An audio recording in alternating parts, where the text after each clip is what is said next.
Silakan, enggak. Baik, terima Monggo. kasih. Silakan Bu Nurvia dimulai. Terima kasih. Baik, Bapak Ibu, izin untuk memulai acara pada pagi hari ini. Yang terhormat Kepala Pusat Riset Elektronika, Organisasi Riset Elektronika dan Informatika BRIN, Bapak Profesor Yusuf Nurwijayanto, yang kami hormati Bapak Yahdi bin Rus, PhD, dan Bapak Dr. Ahmad Rifki Muhtar selaku narasumber. Yang kami hormati Ibu Nadia Larasati Kartika, MSc, selaku moderator. Yang kami hormati para ketua kelompok riset, serta periset di lingkungan Pusat Riset Elektronika, serta Bapak Ibu kawan BRIN, peserta webinar yang berbahagia. Assalamualaikum warahmatullahi wabarakatuh. Selamat pagi, salam sehat untuk kita semua. Alhamdulillahirrahmanirrahim. Puji dan syukur kita panjatkan kepada Allah Subhanahu wa Ta'ala karena atas rahmatnya kita dapat berkumpul pada pagi hari ini, hari Rabu, tanggal 25 September 2024, dalam kegiatan sistem sharing ilmiah, sains, dan teknologi elektronika dan manfaatnya. Kali ini di volume 7 dengan topik Thermoelectrics and Supercapacitors, Unlocking the Power of Materials for Advanced Devices. Bersama saya Nurvia Umniati, Pranata Humas BRIN yang akan memandu acara pada pagi hari ini. Sebelumnya saya akan membacakan panduan acara sebagai berikut. Yang pertama, peserta dimohon untuk mematikan suara ketika narasumber berbicara dan memanfaatkan fitur raise hand atau kolom chat untuk bertanya. Peserta dipersilakan mengganti format nama menjadi nama underscore asal instansi. Peserta dipersilakan mengganti virtual background Zoom dengan virtual background yang telah disediakan di kolom chat oleh panitia. Baik Bapak dan Ibu, sebelum memulai acara terlebih dahulu kita akan menyanyikan lagu Kebangsaan Indonesia Raya. Para hadirin dimohon mengikuti dengan hikmat.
Baik, Bapak dan Ibu, selanjutnya adalah sambutan dari Kepala Pusat Riset Elektronika BRIN kepada Bapak Profesor Yusuf Nurwijayanto. Kami silakan. Oke, baik, terima kasih. Apakah bisa dengar suara saya, Bu Pia? Bisa, Pak. Oke, mohon maaf ini sambil perjalanan. Oke, Bismillahirrahmanirrahim. Assalamualaikum warahmatullahi wabarakatuh. Selamat pagi, salam sejahtera buat kita semua. Pertama-tama mari kita panjatkan puji syukur Allah Subhanahu wa Ta'ala atas limpahan rahmat karunia-Nya sehingga kita bisa menghadirkan lagi sistem ini untuk volume ke-7 dan alhamdulillah bisa dilaksanakan dan kali ini kita mengundang ekspert dari universitas, yaitu dari ITB, Bapak Dr. Ahmad Rifki Mukhtar, dan kemudian dari Periset PR Elektronika, Bapak Yahdi Bindus, PhD. Ya, insya Allah hari ini kita akan diskusi banyak terkait termoelektrik dan superkapasitor, khususnya nanti terkait material dan untuk dukungan di device elektronik ke depannya. Yang terima kasih kepada kedua narasumber yang hari ini telah berkenan menjadi memberikan pengalaman dan mungkin hasil penelitiannya dan beberapa hal terkait teknologi ke depannya untuk kita bisa berkolaborasi ke depannya. Dan juga teman-teman yang sebagai peserta di sini yang saya banggakan, mohon ini dimanfaatkan dengan sebaik-baiknya untuk bisa mendapatkan ilmu pengetahuan yang baru dan mungkin bisa nanti disinergikan untuk sistem-sistem yang lain. Karena memang termoelektrik dan superkapasitor ini akan bisa menjanjikan ke depannya untuk dukungan di beberapa teknologi, termasuk di teknologi safe power di sensor atau mungkin di bagian sistem yang lain. Kami harapkan untuk bisa nanti ke depannya juga ada kolaborasi bersama antara ITB dan BRIN khususnya, dan mungkin dari industri dari perguruan tinggi yang lain yang hadir di sini juga dengan seluruh peserta di sini. Mungkin itu aja awalan dari kami. Saya ucapkan terima kasih ke narasumber dan terima kasih kepada seluruh panitia yang hadir di sini yang telah mengorganize acara ini, dan semoga bisa berjalan dengan lancar. Saya kembalikan ke Bu Nurfiah. Assalamualaikum warahmatullahi wabarakatuh. Waalaikumsalam warahmatullahi wabarakatuh. Terima kasih kepada Bapak Yusuf Nurbijayanto atas sambutan serta arahannya. Bapak dan Ibu, mari kita abadikan momen ini dengan foto bersama. Mohon Bapak Ibu dapat membuka fitur kameranya. Foto bersama akan dipandu oleh Pak Rifki. Silakan Pak Rifki. Ya, terima kasih Bu Fia. Pada Bapak Ibu, tolong untuk membuka kameranya dan dapat juga untuk menggunakan virtual background yang sudah disediakan di kolom chat. Baik, di sini ada 2 halaman. Untuk halaman pertama, 1, 2, 3. Untuk halaman kedua, 1, 2, 3. Baik, terima kasih Bapak Ibu. Saya kembalikan kepada Ibu Fia. Baik, terima kasih Mas Riki. Bapak Ibu, selanjutnya saya akan membacakan panduan sesi diskusi pada webinar kali ini. Kita akan memasuki sesi diskusi serta sesi pemaparan. Yang pertama, peserta dapat mengajukan pertanyaan dengan menggunakan fitur raise hand. Peserta juga dapat mengajukan pertanyaan di kolom chat Zoom. Nanti moderator akan menentukan atau mempersilakan peserta atau pertanyaan untuk dijawab.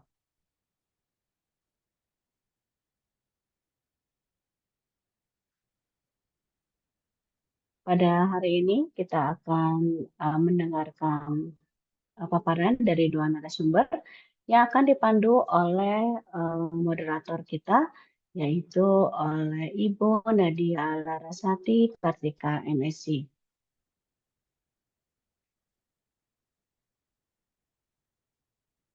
Ibu Nadia Larasati Kartika MSc adalah peneliti ahli muda di Pusat Riset Elektronika BRIN. Beliau telah menempuh pendidikan di S1 FMIPA Fisika Universitas Pajajaran, kemudian menempuh pendidikan S2 di FMIPA Fisika Institut Teknologi Bandung, dengan pengalaman kerja dari tahun 2015 menuju 2018 sebagai peneliti di Pusat Penelitian Meteorologi LIPI. Dari 2019 ke 2021 menjadi peneliti di Pusat Penelitian Elektronika dan Telekomunikasi LIPI. Di tahun 2021 menuju 2023 menjadi peneliti di Pusat Riset Material Maju BRIN. Di tahun ini beliau menjadi peneliti di Pusat Riset Elektronika BRIN. Baik, tanpa berlama-lama, sesi ini akan saya serahkan kepada Ibu Nadia. Silakan Ibu Nadia. Baik, terima kasih Ibu Fia atas kesempatan dan waktunya. Assalamualaikum warahmatullahi wabarakatuh. Selamat pagi. Semoga Bapak dan Ibu semua dalam keadaan sehat dan juga berbahagia pada pagi hari ini. Baik Bapak Ibu, izinkan saya memperkenalkan diri sekali lagi. Nama saya Nadia dari Pusat Riset Elektronika, kelompok riset Device Thermoelektrik dan Superkapasitor. Senang sekali rasanya dapat hadir bersama Bapak Ibu di pagi hari ini sebagai moderator untuk sistem volume 7 di tahun 2024 dengan tema Thermoelectric and Supercapacitor Unlocking the Power of Materials for Advanced Devices. Pada volume kali ini, kami memiliki dua orang narasumber yang akan membagikan paparan tentang termoelektrik dan juga superkapasitor. Untuk pembicara yang pertama, izinkan saya menyapa terlebih dahulu, ada Bapak Dr. Ahmad Rifki Muhtar. Selamat pagi, Pak Rifki, biasa kami menyebutnya. Beliau adalah dosen di Teknik Fisika Institut Teknologi Bandung. Lalu pembicara yang kedua adalah Pak Yahdi Binrus, PhD. Selamat pagi, Pak Yahdi. Beliau merupakan peneliti ahli muda di Pusat Riset Elektronika BRIN. Baik Bapak Ibu, kita lanjut saja ke narasumber yang pertama. Izinkan saya memperkenalkan beliau, yaitu Dr. Ahmad Rifki Muhtar, yang akan memaparkan presentasi mengenai potensi device termoelektrik dan pengembangan material termoelektrik berbasis SNTE. Lalu izinkan saya juga membacakan CV beliau. Beliau menyelesaikan program S1, S2, dan S3-nya di program studi teknik fisika Institut Teknologi Bandung. Beliau aktif juga melakukan kegiatan profesional, yaitu melakukan asesmen kenyamanan thermal ruang atau bangunan, perancangan sistem RHVAC dan cryogenik, lalu pengembangan sistem EBT, PLTS biogas. Pengalaman riset beliau juga cukup banyak dan profesional, yaitu melakukan riset di bidang sensor gas pada saat S2, lalu phase change material saat S3, dan menjadi visiting researcher di NIMS Tsukuba, Jepang. Lalu pengalaman riset beliau yang terbaru saat ini adalah termoelektrik dan juga menjadi visiting researcher di NIMS Tsukuba. Baik, kepada Pak Rifki, kami persilahkan.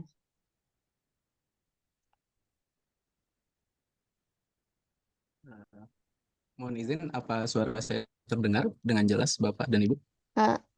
Terdengar, Mas, terdengar. Baik, terima kasih. Saya izin share.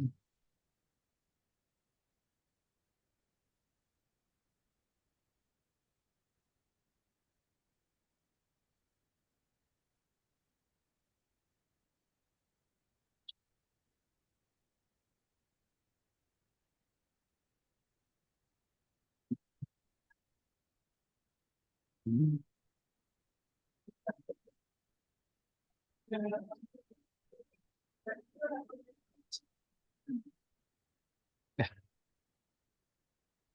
terbalik ya, mohon maaf sebentar. Share. Screen.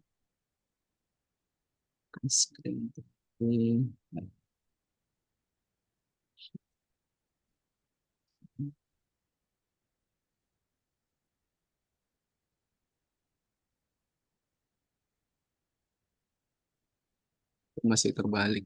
Sebentar.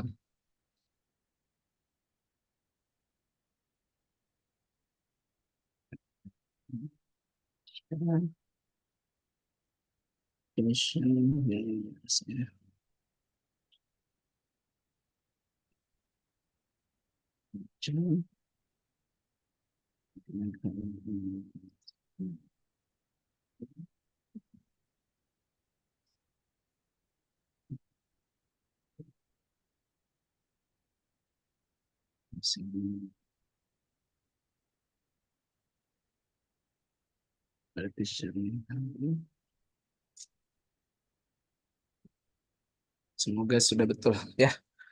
Terima kasih ada Bu Via tadi, kemudian terima kasih Bu Nadia, Terima kasih banyak juga kepada Pak Yusuf, dan di sini juga tadi saya cek ada Pak Dedi, Kepala Kelompok Riset Termoelektrik dan Superkapasitor.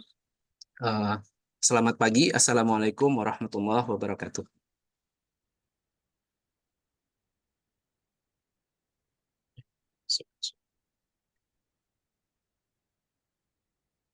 Halo, izin, apakah suara saya masih terdengar, Bapak dan Ibu?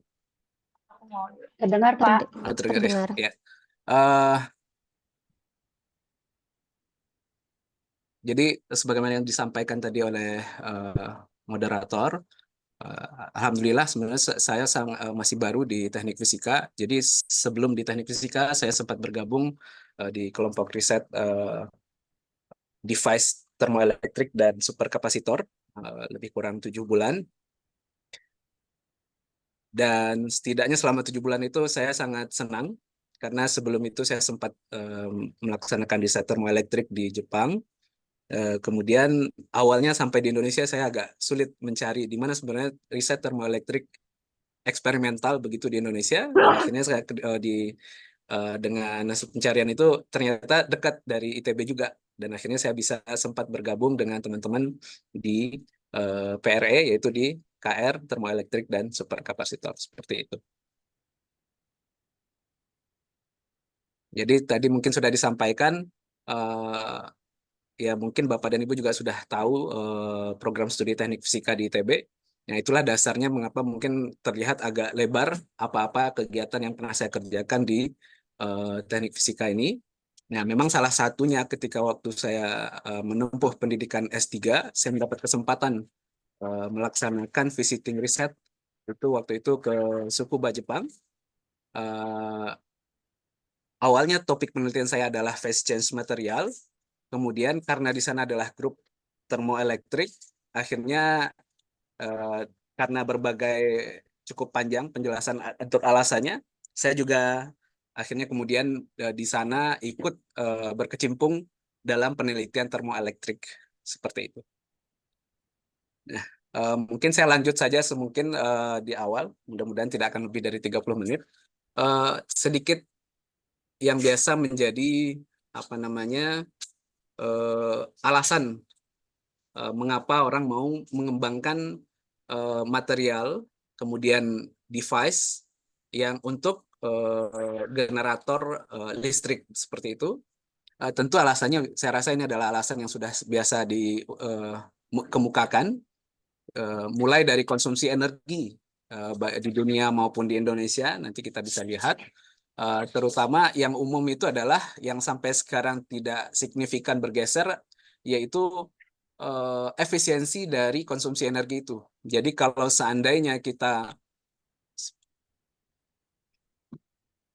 memanfaatkan misalnya 100% sumber energi yang ada, itu ternyata hanya 30/3-nya yang efektif termanfaatkan. Artinya 2/3 dari sumber energi itu terbuang ke lingkungan, dan mayoritas dari sumber energi yang tidak terpakai itu, yang terbuang ke lingkungan itu biasanya dalam bentuk waste heat atau panas buangan seperti itu.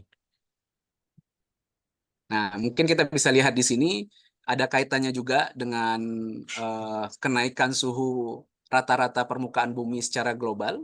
Ya, kita tahu meskipun mungkin hanya 1 derajat Celcius kenaikannya dalam satu abad misalnya seperti itu, tapi itu sangat signifikan menyebabkan kenaikan permukaan air laut dan seterusnya. Nah, kemudian di sisi lain,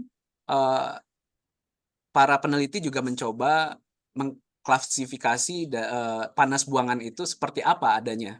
Jadi mulai dari generator-generator penghasil listrik, misalnya seperti PLTU ataupun PLT gas gitu ya, berbasis. Nah, itu kemudian diklasifikasi. Ternyata memang sampai sekarang kalau untuk keefektifannya tentu semakin panas buangan itu atau waste heat itu, maka akan lebih mudah untuk mengkonversi nilai atau energi itu menjadi energi yang bisa dimanfaatkan, baik secara langsung maupun tidak langsung. Salah satunya ya dikonversi kembali misalnya menjadi energi listrik seperti itu. Nah, ternyata memang yang sudah banyak itu itu adalah misalnya teknologinya misalnya organic Rankine cycle misalnya dengan siklus Rankine itu memanfaatkan energi buangan yang suhunya cukup tinggi itu bisa dimanfaatkan kembali menjadi energi listrik. Nah, namun ini hanya pada energi yang tinggi suhunya, tapi bagaimana kalau panas buangan itu suhunya pada suhu yang lebih rendah? Baik itu mungkin yang dekat dengan suhu ruangan, sedikit lebih tinggi dari suhu ruangan, kemudian ada juga istilahnya dengan suhu yang medium, ataupun juga bahkan kemudian nantinya suhu yang cukup tinggi, seperti itu.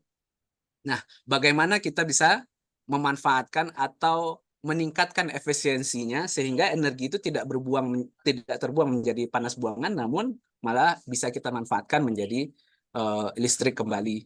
Nah, itu sebenarnya sebagai dasar untuk mengantarkan kita kepada termoelektrik. Sebelum kita lanjut juga tentunya di samping termoelektrik yang sudah berkembang dan cukup pesat berkembang saat ini adalah salah satunya juga adalah sel surya atau PLTS. Nah, nanti kita akan lihat apa perbedaannya juga seperti itu. Saya langsung saja dulu tampilkan. Nah, ini adalah konsep dari termoelektrik. Saya tidak akan jelaskan secara rinci, tapi intinya adalah memanfaatkan efek yang mungkin dulu ditemukan oleh Seebeck dan Peltier, itu yaitu di mana kalor menjadi listrik, yaitu efek Seebeck, ataupun sebaliknya nanti listrik menjadi kalor, itu adalah efek Peltier, seperti itu. Kemudian juga saya lupa menampilkan gambar, tapi saya rasa Bapak dan Ibu juga sudah pernah melihat setidaknya mungkin beberapa kali, atau teman-teman yang riset di termoelektrik mestinya memang sudah biasa bahwasanya di pasaran juga sudah ada yang namanya modul termoelektrik. Biasanya kita sebut sebagai modul Peltier karena lebih sering dimanfaatkan untuk mengambil efek pendinginan dari modul tersebut, itu alasannya. Nah, modul ini sangat banyak dan di Indonesia saya rasa di institusi-institusi pendidikan cukup banyak memanfaatkan modul ini untuk sebagai bentuk tugas bagi mahasiswa, atau bahkan mungkin di sekolah tingkat atas juga sudah, itu bagaimana mereka memanfaatkan menggunakan modul itu untuk proses pendinginan, sehingga kita bisa melihat kadang-kadang bahkan mungkin sudah juga banyak kita lihat produk-produk komersial, yaitu kulkas kecil untuk mendinginkan minuman-minuman kaleng seperti itu, atau bahkan mungkin kalau Bapak dan Ibu yang memiliki dispenser seperti itu ada yang panas, normal, dingin. Nah, dingin ini kadang-kadang beberapa dispenser saya menemukan memang menggunakan modul termoelektrik. Ya, kita bisa melihat itu ketika kita nyalakan, kita tidak mendengar ada bunyi mesinnya. Karena kalau misalnya dia memakai kompresor seperti kulkas, itu kita akan mendengarkan ketika kita menyalakan kulkas dari awal dia mati, itu kita akan mendengarkan bunyi mesinnya. Karena ada motor di dalamnya, nah di situ kita dengar bunyi mesinnya. Tapi apa kelebihannya modul termoelektrik ini? Nah di sini kita bisa lihat bahwasanya modul termoelektrik ini tidak ada moving parts-nya. Jadi memang dia solid state, kemudian tentunya tidak ada noise, kemudian juga kelebihannya, ini relatif tapi mungkin kelebihannya misalnya kita bandingkan misalnya dengan solar cell adalah dia tidak bergantung waktu. Artinya selama di sana ada sumber panas, maka sebenarnya modul termoelektrik ini bisa kita pakai. Beda dengan sel surya yang ketika malam dia tidak bisa bekerja. Salah satu solusinya misalnya adalah dengan dihubungkan dengan baterai seperti itu.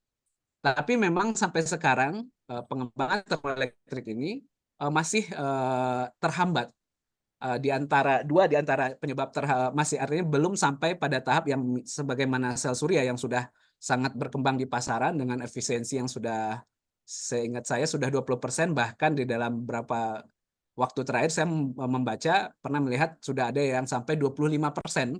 Begitu satu panelnya itu, panel-panel yang mereka pasarkan itu sudah mencapai efisiensi 25%. Nah, untuk termoelektrik sendiri, misalnya modul-modul yang ada di pasaran itu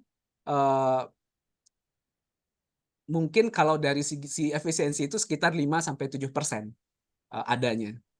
Dan kemudian juga jika kita hubungkan dengan keekonomiannya, maka nantinya pasti akan masih sangat ekspensif, masih sangat mahal biayanya untuk produksi massal seperti itu. Jadi itu adalah dua kekurangan sehingga mengapa termoelektrik itu masih belum bisa masuk ke pasar yang lebih luas sebagaimana misalnya sel surya seperti itu. Nah, selanjutnya ini adalah gambaran dari potensi termoelektrik ya. Di sebelah kanan dulu mungkin kita bisa lihat efisiensinya. Jadi ini yang tadi saya sampaikan untuk komersial itu ZT-nya itu baru sampai 0,7. Jadi ZT ini adalah suatu angka yang untuk melihat efisiensi dari atau performa dari suatu material termoelektrik. Dan dari ZT kemudian nanti bisa dikonversi dengan persen. Sebagaimana juga nanti sehingga kita bisa bandingkan dengan sel surya seperti itu. Nah, apa cita-cita dari mungkin teman-teman yang riset di termoelektrik? Tentunya memperoleh material yang nantinya pada akhirnya bisa produksinya secara biaya ditekan, tapi yang utama sekarang itu yang dikejar adalah mencari ZT-nya yang setinggi mungkin, seperti itu. Nah, untuk skala lab sendiri itu mungkin ZT sama hampir mendekati 2 itu sudah ada ya di paper-paper dan seterusnya, di laporan-laporan riset seperti itu. Tapi ya itu tadi arahnya nanti masih belum sampai ke komersial seperti itu. Nah, kemudian kalau kita bisa lihat di sini ini adalah gambaran potensi dari waste heat yang tadi saya singgung. Misalnya human body itu ya mungkin skala daya yang bisa kita, energi yang bisa kita tap dari panas buangan tubuh manusia mungkin skalanya masih mikrowatt. Tapi tetap pasti ada potensinya. Kemudian nanti ada misalnya kompor, ada buangan dari mobil, kemudian ada boiler misalnya di industri, kemudian ya banyak lagi yang lain. Nah, di sini kita juga bisa lihat sebenarnya apakah sudah ada teknologi-teknologi atau produk-produk komersial yang memanfaatkan sumber atau menjadikan termoelektrik sebagai sumber energinya. Beberapa sudah. Yang paling tua sebenarnya ya kalau kita tahu itu di antariksa ada yang namanya satelit, itu salah satu sumber energi utamanya adalah memang menggunakan modul termoelektrik seperti itu. Sumber panasnya adalah memanfaatkan elemen nuklir, misalnya plutonium seperti itu. Nah, ketika terjadi fisi atau pemecahan itu kan menghasilkan kalor. Nah, kalor itulah yang menjadi sumber panas untuk si termoelektrik. Dan itu sampai sekarang masih dipakai. Dan mengapa itu juga menjadi alasan mengapa salah satu riset termoelektrik di dunia ini ya memang dilakukan oleh NASA seperti itu. Nah, di samping itu juga sebenarnya sudah ada, hanya mungkin tidak sampai ke produk komersial ini tidak sampai di pasar yang cukup luas. Ya, saya rasa pasti kaitannya dengan biaya. Nah, kita bisa melihat sudah ada produksi jam tangan yang memang memanfaatkan modul termoelektrik sebagai sumber energinya. Kemudian juga beberapa produsen mobil, tidak hanya yang tercantum di sini, tapi semestinya sudah beberapa kali saya sudah pernah membaca dan mendengar begitu sedang mengintegrasikan bagaimana meningkatkan efisiensi mobil yang mereka produksi, salah satunya dengan memanfaatkan yang namanya panas buangan dari emisi mobilnya seperti itu. Dan beberapa juga saya pernah baca itu beberapa mobil yang cukup mahal itu terkadang di joknya itu bisa mereka pasang modul termoelektrik tapi bukan untuk memanfaatkan panasnya tapi untuk mendinginkannya. Ya, artinya mengkondisikan bahkan sampai jok sendiri bisa dikondisikan kenyamanannya dengan mengatur suhu di situ. Seperti itu. Nah, hal lain yang sebenarnya sangat potensial itu adalah yang sekarang sedang berkembang yaitu IoT, Internet of Things. Karena sampai sekarang yang banyak untuk IoT ini semakin ke sini tentunya sensor-sensor yang diterapkan atau yang dimanfaatkan itu adalah selalu bergantung umumnya kepada sumber listrik, misalnya bisa berhubungan dengan kabel, atau kalaupun tidak artinya harus ada baterai. Nah, dengan adanya termoelektrik, modul termoelektrik, ini sebenarnya sangat potensial sehingga sensor-sensor untuk IoT dimanapun nanti diterapkan itu dia bisa mandiri, artinya tidak lagi bergantung kepada baterai, tapi memang hanya sumber energinya itu adalah dari ambien, dari lingkungannya itu sendiri. Nah, itu potensinya seperti itu. Baik, Bapak dan Ibu, tadi sebagai ini saja. Selanjutnya saya akan coba memaparkan sedikit apa yang pernah saya kerjakan dahulu waktu saya sempat sebagai visiting researcher di Jepang. Dan alhamdulillah waktu itu hasil riset tersebut bisa masuk di jurnal Advanced Energy Materials, dan inilah yang akan coba saya sedikit paparkan apa-apa mungkin yang pernah saya kerjakan waktu itu. Jadi mengapa sebagai latar belakang mengapa saya meriset atau memilih tin telluride, secara ininya kita bisa lihat di sini dia memiliki kekurangan, yaitu adalah band gapnya yang kecil gitu ya. Kemudian jumlah pembawa muatan positifnya, ini maaf ya, ini tertulisnya kecil, harusnya besar. Kenapa? Karena vakansi tin, seperti itu ya. Jadi ada vakansi tin di tin telluride itu yang menyebabkan jumlah pembawa muatannya sangat besar, seperti itu. Kemudian dengan pembawa muatannya yang besar ini menyebabkan koefisiensi back-nya sangat rendah. Dan kemudian juga dari untuk tin telluride murni ini memang konduktivitas termalnya sangat cukup tinggi. Namun demikian, tin telluride itu memiliki beberapa kelebihan. Misalnya dia ramah lingkungan. Dibandingkan dengan material yang sudah ada di pasaran atau yang sebenarnya yang dimanfaatkan di NASA di satelit, itu misalnya menggunakan lead telluride seperti itu. Nah, kita tahu sendiri mungkin Bapak dan Ibu yang riset di material, sekarang kita arahnya tentu menghindari memanfaatkan material-material yang memiliki potensi merusak ke lingkungan dan potensinya yang cukup besar. Di antaranya adalah lead atau misalnya kadmium, atau juga termasuk kalau saya tidak salah Hg seperti itu ya. Nah, jadi kita mencoba mencari material yang masih similar waktu itu dengan lead telluride, tapi dia tidak berpotensi merusak lingkungan. Kemudian juga dari hasil waktu itu saya kaji beberapa riset 10 tahun terakhir terkait tin telluride, itu menunjukkan memang setiap tahun itu peneliti selalu berhasil meningkatkan ZT dari tin telluride ini, seperti itu. Dan salah satu yang utama itu memang waktu itu kalau saya tidak salah di tahun 2003 ya kalau tidak salah. Waktu itu waktu itu masih menggunakan kadmium di saat itu ininya sebagai dopannya, tapi dia mencoba menambahkan jumlah elemen tin pada prekursor tin telluride yang dia buat seperti itu. Sehingga mungkin kalau kita sebagai orang kimia ataupun fisika paham bahwasanya tidak mungkin kita menghasilkan suatu compound yang tidak non-stoichiometry. Tapi dalam hitungannya ketika akan membuat itu memang dilebihkan jumlah tinnya itu, dan memang terbukti ternyata kemudian signifikan memberikan efek. Dan mulai dari tahun itu hampir semua riset tin telluride selalu memanfaatkan metode non-stoichiometry ini, seperti itu. Dan ini saya coba percepat saja. Dari hasil pemetaan riset-riset tersebut, akhirnya kami melihat bahwasanya ada potensi. Jadi waktu itu ada riset terbaru 3-4 tahun yang lalu itu membuktikan vanadium ini bagus sekali ZT-nya. Di sini itu ZT maksimumnya bisa sampai 1,3, meski ketika kita lihat dari rata-ratanya itu adalah masih di 0,3. Nah, dari situ kami mencoba melihat mungkin atap-atap transisi yang lain, logam transisi yang lain itu juga berpotensi sebagai dopan pada tin telluride. Maka akhirnya waktu itu kami mencoba memutuskan mendoping tin telluride dengan titanium, zirconium, dan hafnium seperti itu. Nah, ini saya tidak akan inikan karena ini sebenarnya lebih kepada aspek teknis sintesisnya.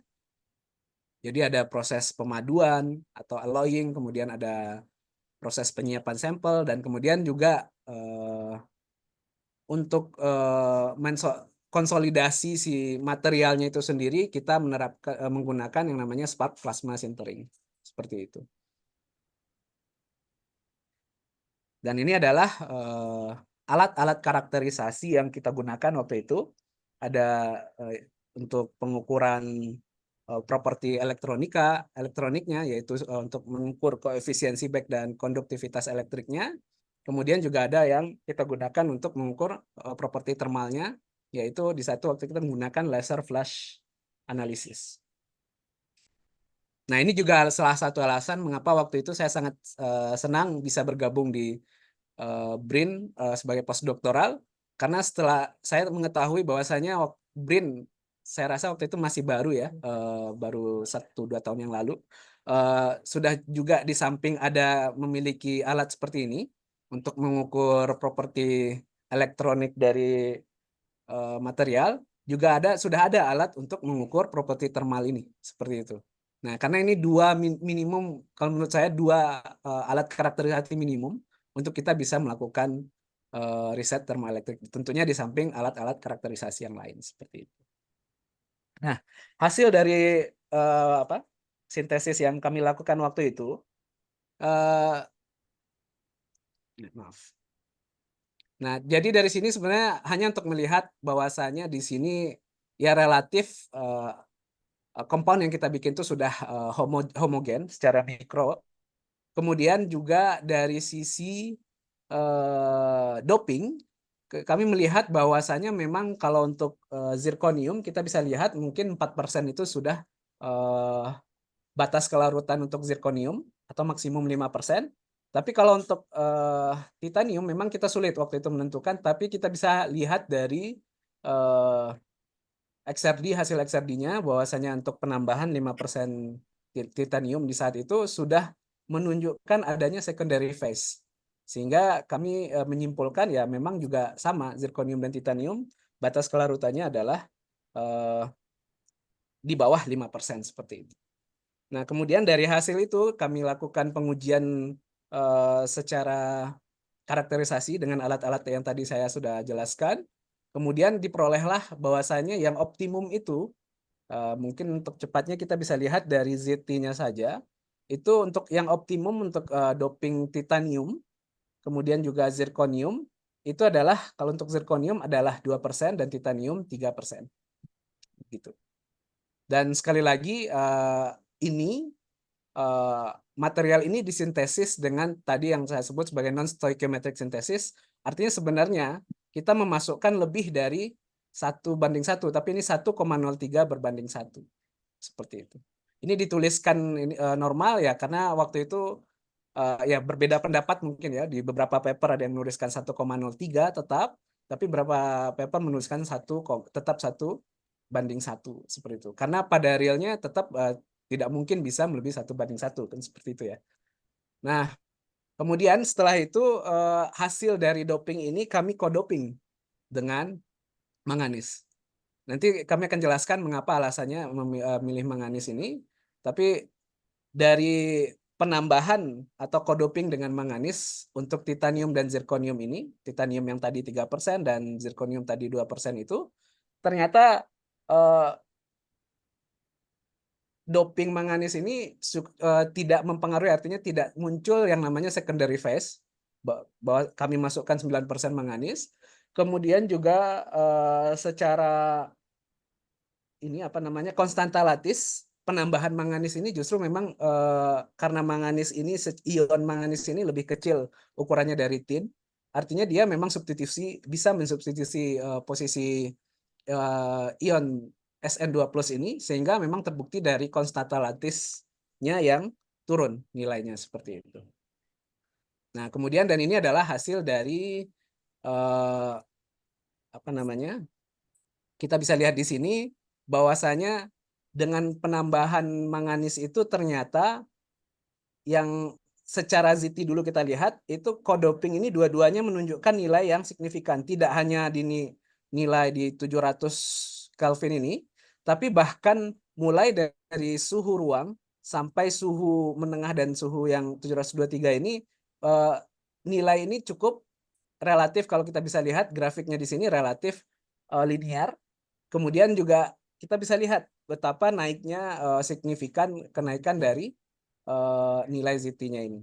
Nah, mengapa ini bisa terjadi ya? Kita bisa lihat kemudian dari Seebeck-nya yang naik, koefisien Seebeck-nya yang naik, kemudian juga meski terjadi penurunan konduktivitas elektrik, tapi untuk performa dari yang namanya material termoelektrik itu sendiri, itu salah satunya di samping ZT itu juga kita bisa melihat dari power factor yang justru di suhu 600 Kelvin ke bawah ini signifikan naiknya semuanya. Seperti itu.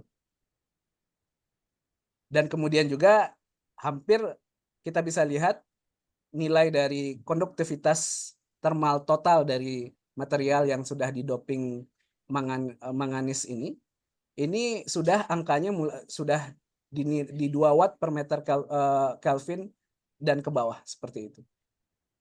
Jadi inilah hal-hal yang menyebabkan mengapa kemudian ZT-nya itu bisa baik seperti itu. Nah, dari situ kemudian kami melakukan analisis dalam paper itu dalam riset itu kami tidak melakukan pengujian hal measurement di saat itu karena ada keterbatasan.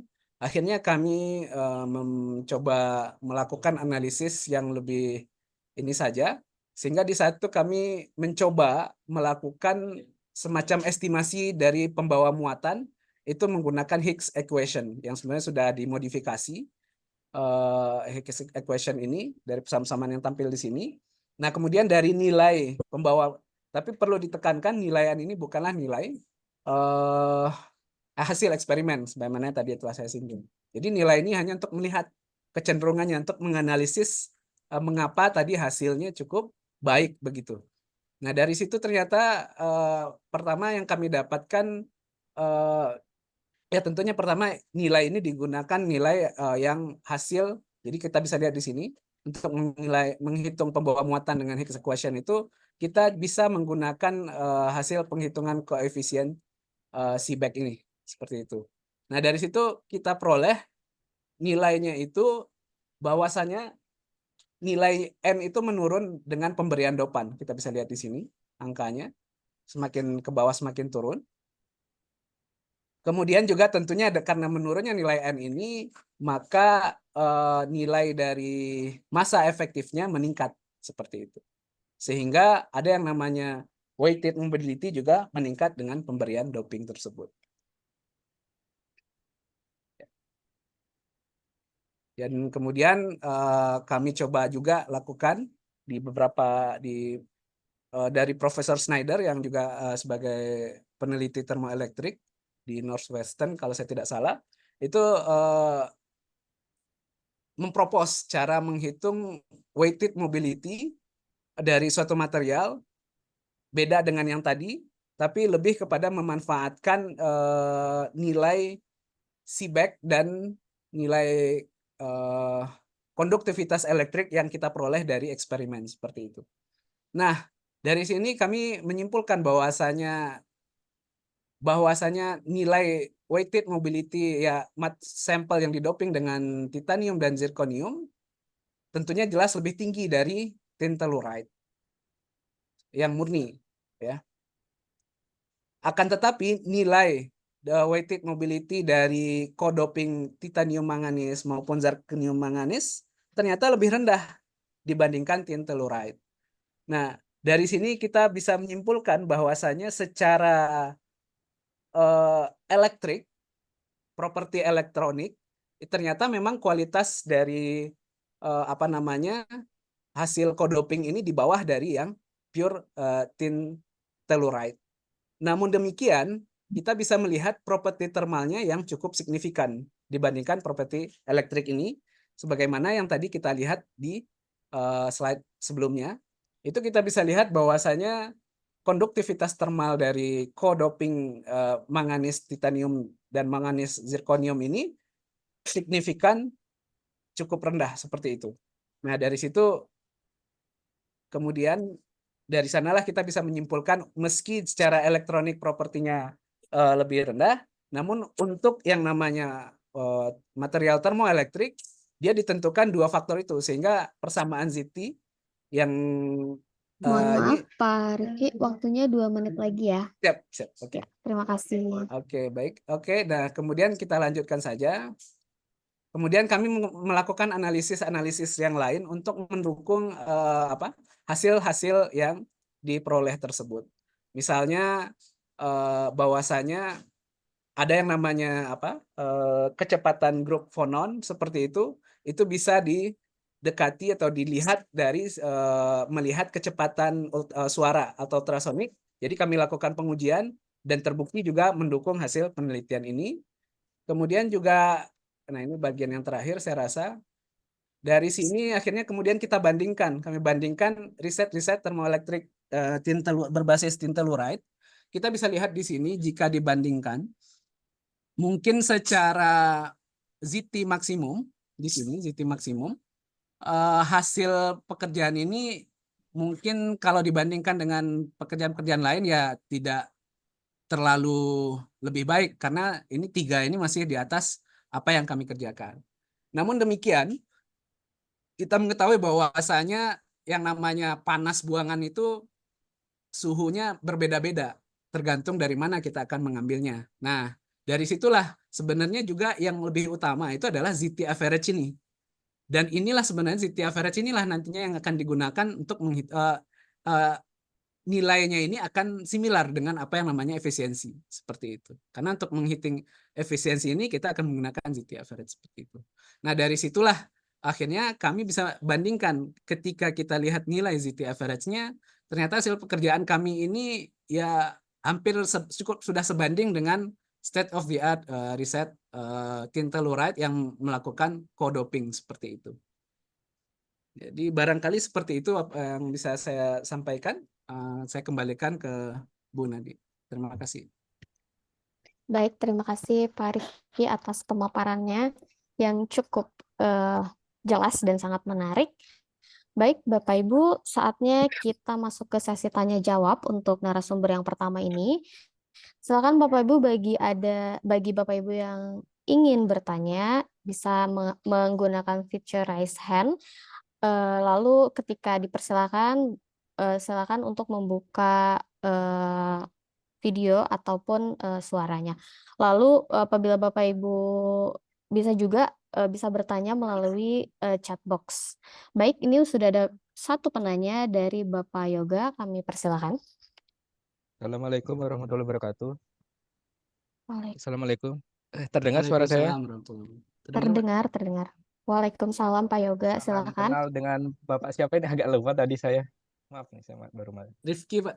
Saya Bapak Rifki, Rifki. Pak. Oh ya, kebetulan kami kan orang elektro ya, agak awam lah dengan termoelektrik, terutama ini material banget ya isinya.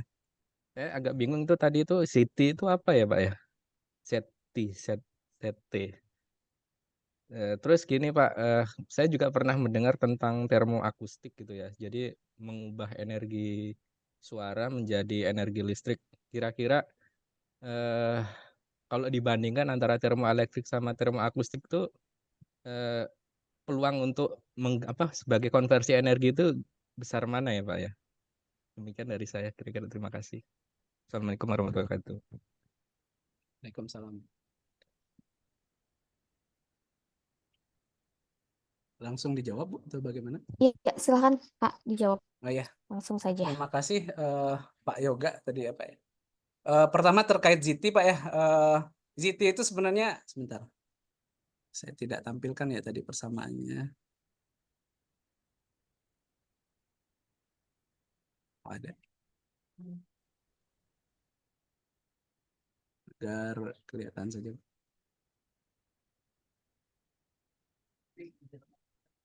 Ya, jadi ZT itu adalah ini persamaan yang ada di sini, barangkali kelihatannya Pak ya. Itu adalah yang biasa kalau di termoelektrik memang cara untuk menghitung performa materialnya sendiri adalah dengan ZT. Nah, biasanya risetnya tidak menghitung kalau untuk terbatas untuk materialnya Pak ya. Untuk pengembangan material itu tidak sampai menghitung sampai performa efisiensi. Tapi bisa saja, meskipun biasanya akan berbeda. Karena untuk efisiensi kalau sudah sampai ke modul, nah ya, mungkin saya rasa di KR kita di Pak Dedi juga sedang memikirkan caranya. Mudah-mudahan segera tercapai cita-cita untuk memiliki alat untuk mengkarakterisasi yang namanya modulnya, Pak. Jadi ada juga berbeda. Jadi kalau tadi kita lihat di sini gambarnya material muncul ya. Maaf, saya khawatir tidak muncul. Oh ya, di sini. Nah, kalau yang namanya modul termoelektrik itu yang seperti keramik, mungkin ukuran 7x7 atau 5x5 cm, itu bentuknya seperti ini, Pak. Seperti ini, putih saja biasanya alumina, di atas bawahnya seperti itu. Nah, isinya di dalamnya adalah materialnya, begitu. Nah, di termoelektrik, risetnya itu awalnya tentu bermula dari mencari material yang bisa memberikan hasil nanti pada akhirnya yang baik, yang paling efisien. Tentu dimulai dengan mencari material ini.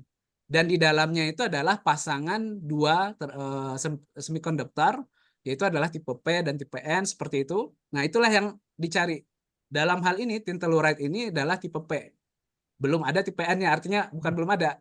Tipe N-nya itu bisa jadi dari berbasis tin telluride atau material lain, tapi itu lain lagi pembahasannya. Nah, ZT itu sendiri lebih untuk mengkarakterisasi performa dari si material di dalam ini, Pak. Begitu. Tin telluride itu metal atau semikonduktor, Pak? Kalau tin telluride itu semikonduktor, Pak. Betul. Bukan Timah metal. itu kan metal. Iya, kalau timah metal, Soalnya- betul, Pak. Betul. Kan kalau material biasa begitu, Pak ya. Ketika Iya. sudah menjadi compound, dia bisa berubah yang awalnya metal dan seterusnya. Itu tipe P. Nah, ini tipe P yang saya kerjakan ini adalah Jadi tipe P, dia sehingga pembawa pembawa hole ya. muatannya yang dominan tentu yang hole gitu, seperti itu. Karena tin vakansi tadi seperti itu.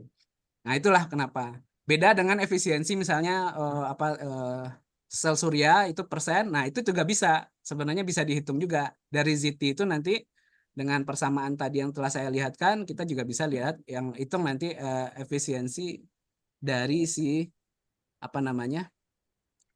Kalau misalnya itu kita tapi yang lebih akurat nantinya untuk menghitung efisiensi modul itu biasanya di riset termoelektrik ada lagi, biasa kalau saya tidak salah nama alatnya itu Minipem.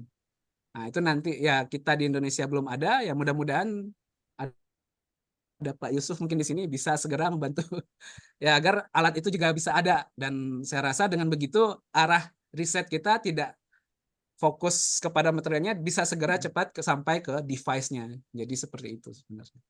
Begitu, Pak. Tadi satu lagi apa ya? Saya lupa. Dengan termoakustik, Pak.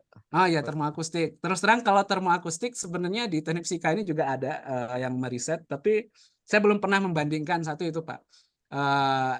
Tapi sepengetahuan saya saja, itu harusnya kalau termoakustik umumnya kan kita tahu ya suara itu nanti meluruh, Pak ya, di dinding ataupun di mana, itu kan sebenarnya dia menyebabkan energi suara itu berpindah ke energi si molekul-molekul yang misalnya apa pores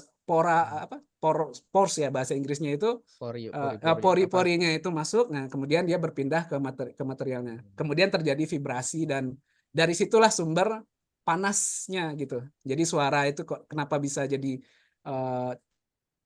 thermal, ya itu tadi termoakustik. Nah, jarang sekali mungkin kita bisa melihat efek tersebut misalnya di apa namanya,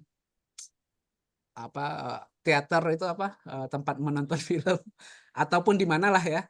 Mungkin dinding itu panas hanya karena suara ribut begitu ya. Yang ada panas itu ya bisa jadi karena ada alat misalnya apa begitu ya, itu nah itu jarang. Tapi memang ada dan itu bisa diukur, tapi ya kecil sekali yang saya tahu. Begitu sih Pak untuk Terima kasih, Pak. Ya, sama-sama, terima kasih Soalnya Pak. kan isu energi harvesting juga menarik dari teman-teman. Kebetulan waktu saya dulu S2-nya kan di telekomunikasi, itu ada yang risetnya energi harvesting tapi berbasis ini energi radio. Bukan. Iya. Oh iya. Energi radio yang kebuang-buang itu katanya, pokoknya semua energi yang tersedia itu bisa diambil gitu ceritanya. Iya, betul Pak. Betul. Kira-kira, terima kasih. Baik. Demikian Pak, terima kasih Pak. Assalamualaikum. Waalaikumsalam. Baik, Pak Yoga sudah puas dengan jawaban dari Pak Rifki barusan? Terima kasih Bu, sudah puas ya. Alhamdulillah baik. Ini selanjutnya ada pertanyaan dulu. Sebelum ke Mas Ervin, kita ke chat box dulu sebentar ya. Di sini ada pertanyaan dari Pak Robert. Beliau menanyakan tentang seperti bahan termoelektrik lainnya, itu telluride juga dapat terdegradasi akibat suhu tinggi. Nah, ini tentunya mempengaruhi stabilitas dan keandalannya pada jangka panjang gitu. Nah, bagaimana Pak cara memastikan stabilitas material dalam kondisi operasional itu dapat digunakan untuk aplikasi yang praktis? Silakan Pak Rifki.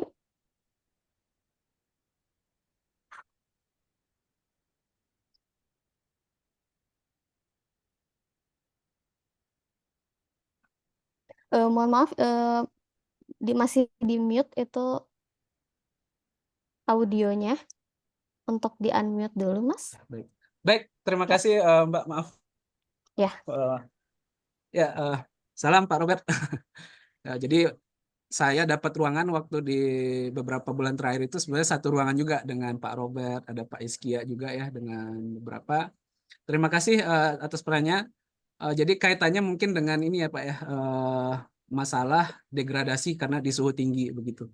Sebenarnya sama juga, itu juga menjadi salah satu alasan mengapa riset termoelektrik ini agak lebih lambat mungkin berkembang dari riset-riset misalnya kita hubungkan dengan sel surya dan seterusnya, karena memang salah satunya itu perlu dilakukan pengujian kembali kemudian ketika sudah menjadi misalnya modul, itu seperti apa terdegradasinya seperti itu. Nah, mengapa tin telluride ini juga ini berpotensi dia oksidasi itu di suhu tinggi juga ada seperti itu.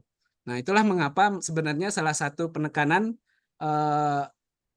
dalam pengujian kadang-kadang memang di riset itu banyak juga periset kebanyakan umumnya untuk termoelektrik itu belum sampai membahas ke arah sananya. Seperti itu. Mengapa? Ya itu tadi, itu perlu pengujian lagi ya. Satu yang itu. Yang kedua, umumnya yang dilakukan adalah memang yang dikejar itu adalah ZT maksimum saja di suhu yang sangat tinggi. Misalnya untuk tin telluride ada yang menguji bisa sampai 823 Kelvin seperti itu.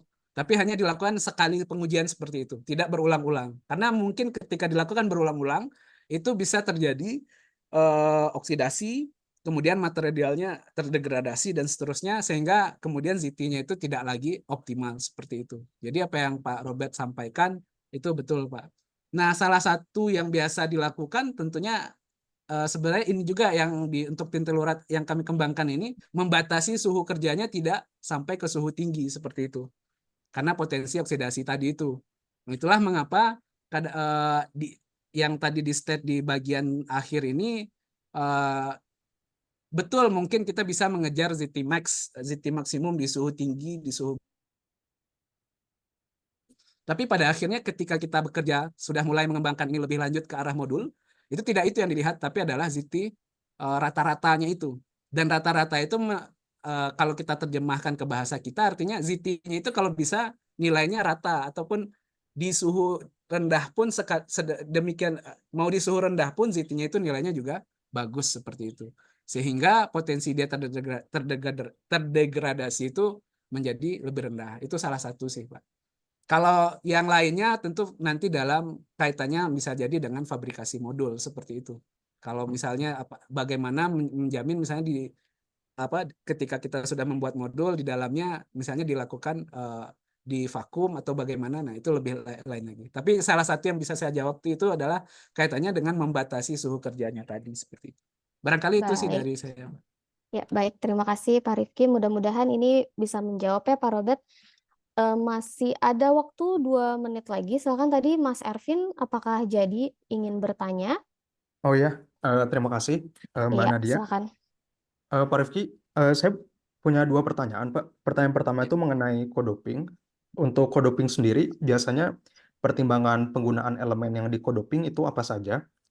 Terus poin keduanya itu terkait dengan pertanyaan Pak Robert juga. Kalau kita lihat tadi struktur, boleh ditunjukkan kembali, Pak? Slide halaman pertama mungkin. Pertama atau kedua ya.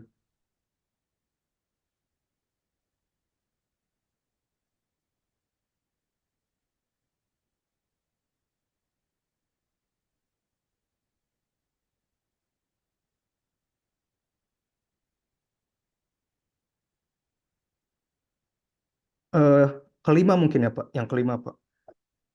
Slide yang kelima. Pada termoelektrik ini kan sumber panas dengan elektroda itu berada pada lokasi yang sama Pak.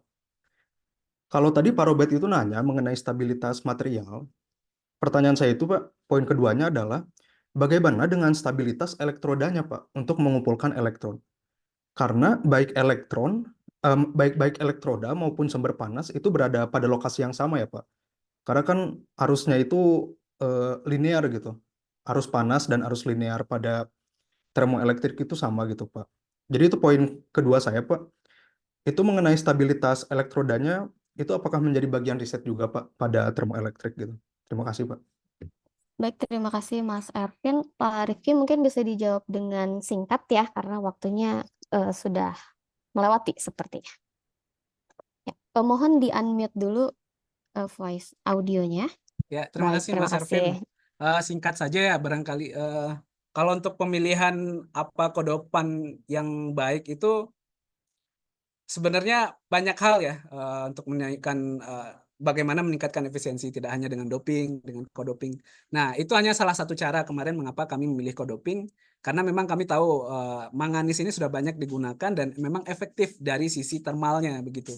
Jadi titanium dan zirconiumnya dari sisi elektrikalnya, justru manganisnya untuk sisi termalnya. Jadi dia bisa untuk meningkatkan. Jadi itu alasan mengapa waktu itu kami pilih tambahkan manganis untuk menekan konduktivitas termalnya. Nah, kalau dari kaitannya dengan apa tadi ya, elektroda dan aliran elektron, betul. Memang kalau Bapak Ibu yang sudah biasa melihat modul termoelektrik itu seringkali melihat itu sangat tipis ya, mungkin tebalnya di bawah 1 cm ya, mungkin 5-6 mm begitu. Nah, itu memang menjadi permasalahan. Mengapa? Karena kita menyusun kaki-kakinya itu tadi semikonduktor itu secara elektronik dia serial, namun secara termal dia akan paralel seperti itu. Nah, kalau masalah riset ada juga yang melakukan riset mencari elektroda yang terbaik yang mana nih yang untuk bahan kalau misalnya membuat modul termoelektrik itu bisa dicek, Mas.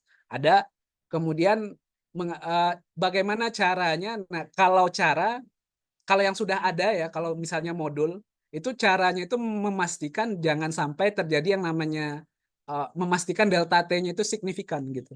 Karena kalau misalnya panasnya tidak dibuang segera, panasnya pasti akan balik lagi kan ke sisi yang dingin seperti itu. Dan itu sangat mengganggu kepada proses, juga mengganggu ke aliran elektron seperti itu. Nah, itu memang ada efeknya betul, Mas Ervin. Nah, salah satu caranya kalau dalam tataran teknis aja ya pastinya seperti CPU kita harus pasang misalnya kipas seperti itu. Kita harus pasang kipas sehingga apa namanya panasnya terbuang. Itu dari sisi teknis. Kalau dari sisi material ya itu tadi kita harus mencari bagaimana material ini secara termal dia bisa membuang panasnya, tapi di sisi elektroniknya tetap bisa efektif performanya seperti itu. Nah, itu memang tantangannya seperti itu. Jadi pertanyaannya itu balik ke tadi ya memang tantangannya yang itu yang harus dicari material yang bisa secara termal dan elektronik mengangkat performanya. Barangkali itu sih singkatnya. Begitu Mbak Nadia, Mbak Mas Ervin. Baik, terima kasih Pak Rifki. Bagaimana Mas Ervin, sudah puas dengan Terima kasih, Pak. jawaban dari Pak Rifki? Sudah oke ya? Nah, baik, itu adalah narasumber pertama kita. Diskusi yang amat sangat menarik tentunya, apalagi tentang termoelektrik ini masih banyak sekali hal-hal yang masih bisa kita gali. Nah, mungkin Pak Rifki nanti bisa share emailnya ya di chat box gitu. Siapa tahu nanti ada Bapak Ibu di sini yang penasaran dan ingin melakukan kolaborasi dengan Pak Rifki tentunya ya. Nah, bisa dihubungi beliau melalui email. Silakan di screenshot nanti ya Bapak Ibu. Nah, baik, selanjutnya kita ke pembicara berikutnya tentunya dengan tema yang tidak kalah menariknya dengan termoelektrik, yaitu tentang superkapasitor. Untuk materi berikutnya akan dipaparkan oleh Pak Yahdi Binrus PhD. Beliau akan memaparkan materi yang berjudul fungsionalisasi nanokomposit grafen untuk aplikasi superkapasitor dan elektrokatalis. Beliau merupakan peneliti ahli muda di Pusat Riset Elektronika BRIN, dan izinkan saya membacakan CV beliau. Beliau menyelesaikan program S1-nya di Studi Pendidikan Fisika Universitas Negeri Padang, lalu S2-nya di Program Studi Fisika Institut Teknologi Bandung, dan S3 Program Studi Kimia di École Normale Supérieure INS Paris-Saclay, Prancis. Lalu untuk pengalaman kerjanya, Beliau pernah menjadi dosen tetap non-PNS di Universitas Negeri Padang, di postdoktoral di Université Paris Saclay France, lalu juga sebagai dosen praktisi dan peneliti ahli muda saat ini di PR Ebrin. Pengalaman riset sangat menarik dan sangat banyak ya, mengenai pada saat S2 mengenai sintesis nanokomposit grafena, lalu sintesis nanokluster emas di permukaan lembar grafena yang difungsionalisasi pada saat S3, lalu fungsionalisasi nanokomposit grafena untuk elektrokatalisis, surge, dan superkapasitor di S3 ini. Baik, kepada Mas Yahdi, waktunya adalah 30 menit, nanti akan dilanjutkan dengan tanya jawab selama 15 menit. Jadi bagi Bapak Ibu yang ingin bertanya, silakan menggunakan fitur raise hand-nya pada saat sesi tanya jawab nanti. Dan apabila ada pertanyaan, silakan bisa juga dilakukan di chat box. Silakan Mas Yahdi, kami persilakan.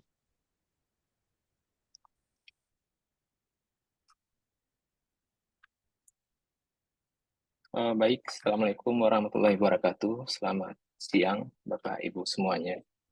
Senang sekali hari ini kami dari grup riset termo dan superkapasitor bisa sharing, berbagi apa yang telah kami kerjakan dan apa yang sedang dilakukan saat ini, progres yang kami lakukan, terutama terkait aplikasi di bidang superkapasitor. Sebelumnya yang saya tampilkan, Mbak Nadia, sudah kelihatan belum di PowerPoint? Sudah. Ya, baik. Berikut sesuai judul yang akan saya sampaikan hari ini adalah fungsionalisasi nanokomposit grafen untuk aplikasinya itu superkapasitor dan elektrokatalisis. Dan sedikit nanti akan ada juga yang berkaitan dengan SERS, Surface Enhanced Raman Spectroscopy, yaitu untuk deteksi molekul. Riset ini saat ini sedang dilakukan paralel juga dengan beberapa kolaborasi, dan kolaborasi yang paling banyak mungkin kontribusinya yaitu tempat saya waktu melakukan visiting researcher yaitu di Paris Saclay, dan kebanyakan fundingnya dibantu oleh dikelola oleh LPDP seperti biasa. Oke, saya lanjutkan. Mungkin untuk historinya berikut pengalaman riset saya di bidang material grafen, pengalaman riset kami yang konsisten terkait dengan grafen. Di sini saya tulis dalam tanda kurung RGO atau RGO, yaitu artinya Reduced Graphene Oxide. Jadi grafen itu banyak macamnya, tergantung cara sintesis, cara pembuatannya. Kalau menggunakan metode yang paling banyak dipakai biasanya itu dinamakan RGO, Reduced Graphene Oxide, karena dia berasal dari graphene oxide yang direduksi sehingga dia menjadi RGO. Nah, pada tahun 2012 riset ini kita sudah memulai sintesis. Kalau tidak salah di lab di ITB ini mungkin yang pertama yang setahu kami di Indonesia yang sintesis, kita berhasil sintesis RGO menggunakan metode yang sangat umum waktu itu, tetapi sudah dimodifikasi. Dan lanjut di tahun 2013 yang berjalan sampai tahun 2015 kurang lebih sudah diaplikasikan untuk anoda dan juga untuk katoda baterai lithium ion baterai. Dan ketika saya melakukan studi doktoral, selain pengembangan RGO, kami juga fungsionalisasi. Fungsionalisasi itu di sini artinya bisa dalam tanda kutip bisa kita artikan juga sebagai modifikasi seperti itu. Contohnya misalnya seperti di sini kita tumbuhkan molekul, kita beri molekul di permukaan grafen sehingga itu bisa mengubah sifat dari grafen, atau bisa juga dengan fungsionalisasi itu maksudnya dengan mengontrol jumlah fungsional group atau misalnya jumlah oksigen di permukaan grafen tersebut. Kenapa itu penting? Karena sedikit saja perubahan fungsional group atau sedikit saja penambahan fungsional group itu sudah sangat memberi pengaruh kepada properties dari grafen itu sendiri, dan ujungnya tentu akan memberikan kelebihan dan kekurangan untuk aplikasi yang spesifik. Nah, seperti contohnya misalnya untuk superkapasitor kita inginnya rasio antara karbon dengan oksigen itu berapa, atau misalnya untuk elektrokatalisis misalnya atau cells kita inginnya jumlah persentase nitrogen di permukaannya itu berapa, yang mana nanti nitrogen itu juga akan mempengaruhi jumlah deposisi metal misalnya, atau meningkatkan wettability dari grafen itu sendiri. Nah, ini yang dilakukan di tahun 2015.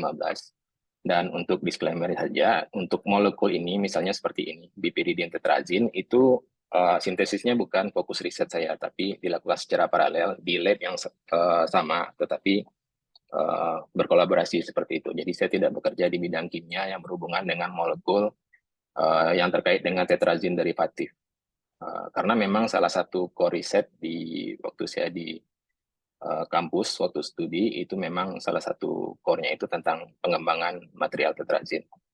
Nah, setelah berhasil fungsionalisasi material grafen, setelah berhasil optimasi bagaimana cara deposisi metal yang efisien di permukaan grafen, lalu kami explore potensi dari grafen yang sudah dimodifikasi tersebut di bidang elektrokatalisis dan juga di surface enhancement spektroskopi.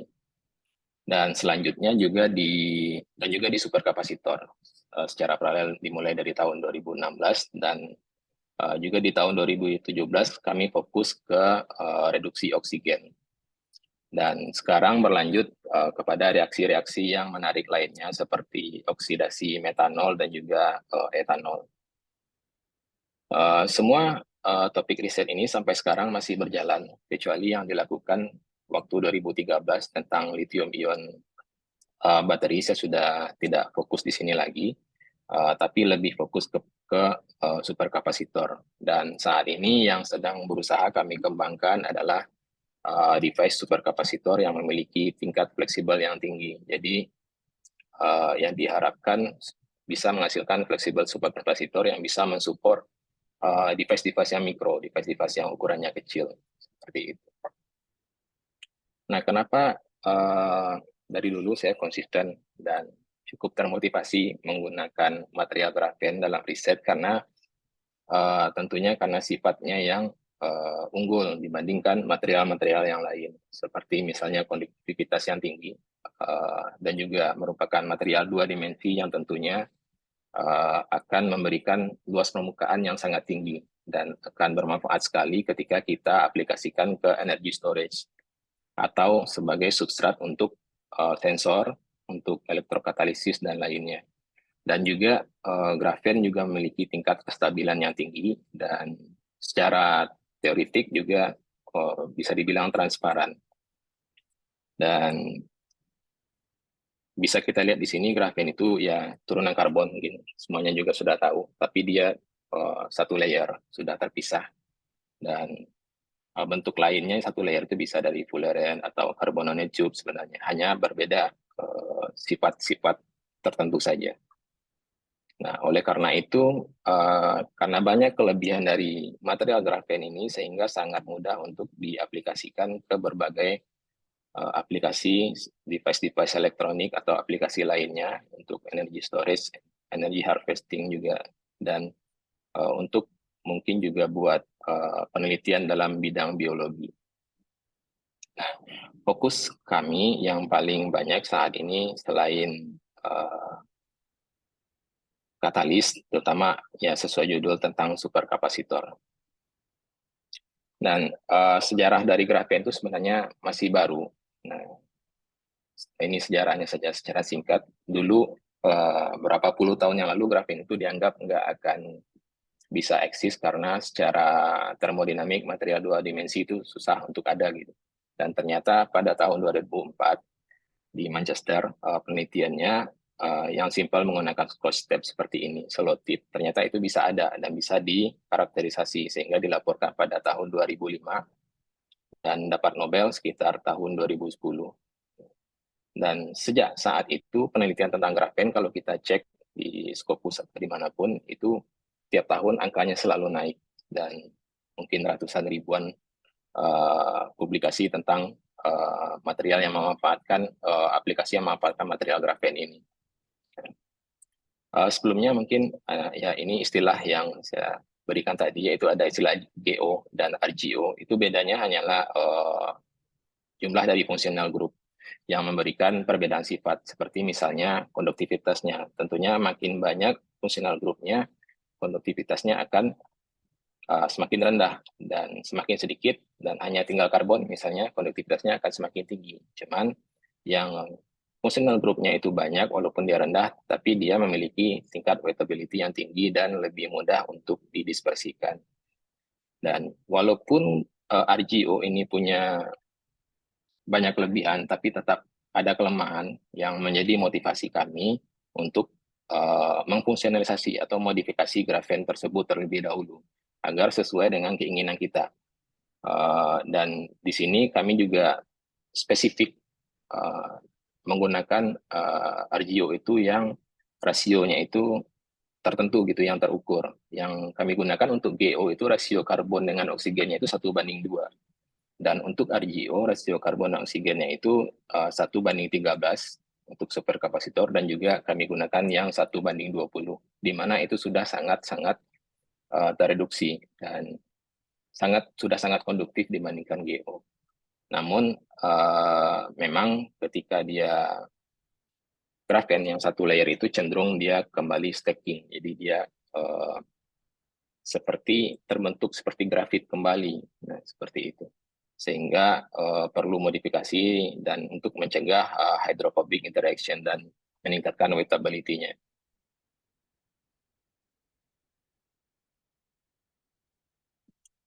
Nah, salah satu contoh modifikasi di sini ada, ini untuk gambaran saja molekulnya yang digunakan turunan tetrazin seperti ini, di fungsionalisasi ditempatkan di permukaan grafen, ter-attach ke permukaan grafen menggunakan berbagai metode.